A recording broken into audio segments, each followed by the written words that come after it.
Yeah, some of them aren't doing it with the right heart, but most of them are, and I agree with you. That's why I said a moment ago, I'm not trying to sit here in judgment. And I certainly don't want anybody to think that I think I'm doing it right. I'm learning all the time. Yes, sir. And sometimes I have to get in the pulpit and apologize for ways that I've taken the church or something. I say, you know, that's just not right. God has shown me. So, and I think that's one reason the Lord's allowed me to stay there, and the people for 31 years and counting. Yeah.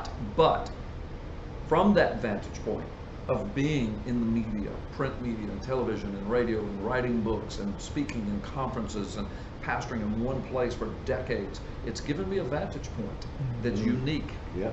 And, you know, I mean, even at this conference, people flood my table and they say, we're not getting this stuff in our churches. We're not getting what Coach is speaking. We're not getting what, and you know, and I don't want to stand in judgment, and so I try to just, you know, love and pray for pastor and speak to them, speak to your leadership about this, you know, but be kind, be gracious, and you know, but it hurts my heart because, you know, what do you tell them? I mean. And then if you say, well, go find another church, but 90% of them, there aren't any. Right.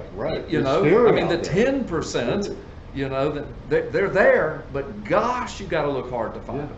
Yeah. So, but look, I'm not a date setter, and I don't over sensationalize things. And I use the word over sensational because a lot of what I say is sensational because it's the word of God, and we're living in prophetic times. It's counterculture. That's right. It's counterculture. But I don't purposely over sensationalize. I don't set dates and alarmist. But I just say, look, we're living in the most prophetic time since the first coming of Jesus Christ. We are. And I mean, we are on the other side of the nation of Israel being born. The only thing left prophetically, hugely prophetic, is the second coming of Christ, and we're somewhere in that funnel. We're somewhere in the neck of that. We don't know when it's going to happen. That's right. But we know it is going to happen. So because of that, because of the times we're living in, I think what we're watching is what the Bible speaks of in the last days. Truth is going to be thrown to the ground. Right. A great apostasy is going to sweep. Now, what's apostasy? Well, that's attack against truth. Well, where's truth? It's supposed to be in the church. Well, if it's not in the church, it's certainly not in the halls of government. It's certainly not in the educational halls anymore, public education. So, you know, so it's not on TV. It's not in the entertainment industry. I mean, the days of Leave It to Beaver and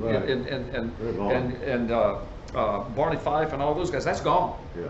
So what's supposed to be the disseminator of truth? It's supposed to be the Word of God from the pulpits in church, and that's shrinking.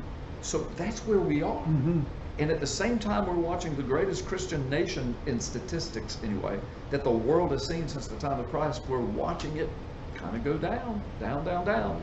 We're watching Muslims come to Christ by the millions all over the world. We're watching Orthodox Jews come to Christ by the tens of thousands all over the world every year. So at the same time there's a falling away, there's also a great revival. But I remember all my life as a kid listening to preachers say, in the last days will be a great revival in the United States. I pray so, but I ain't seeing that. I'm seeing the movement of God, but it's not so much in America. We've had it in our lap, and we've pretty much rejected it. I heard from the Lord. I hate when people say that. Yeah.